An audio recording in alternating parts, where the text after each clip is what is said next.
دفعه عاشقی منتظره.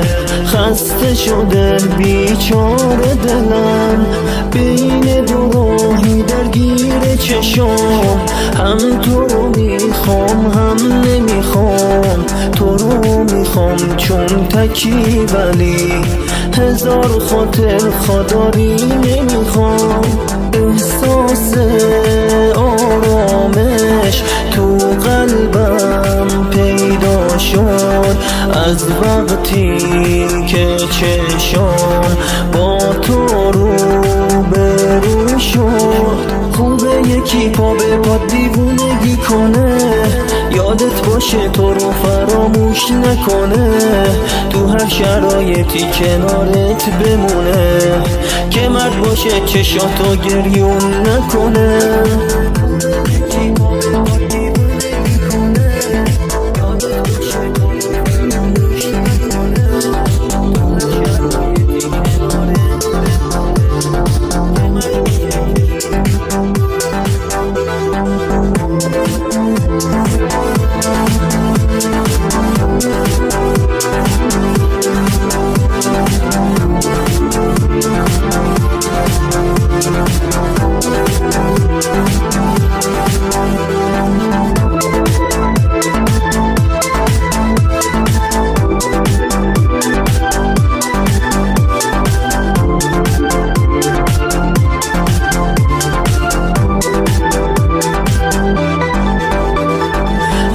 خدا دوست داشته تو رو که داده یه جادویی به چشات، هم منو دوست داشته که برام گذاشته عشقت رو سر رو.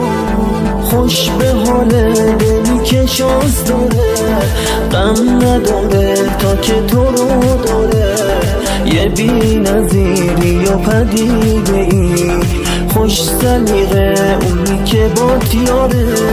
ای خدا کاری کن، عشقمو یاری کن، حسی که بش دارم تو دلش جاری کن. دیوانه شدم افتادم توی دامت، چه کردی با دلم که شد آخرش رامت.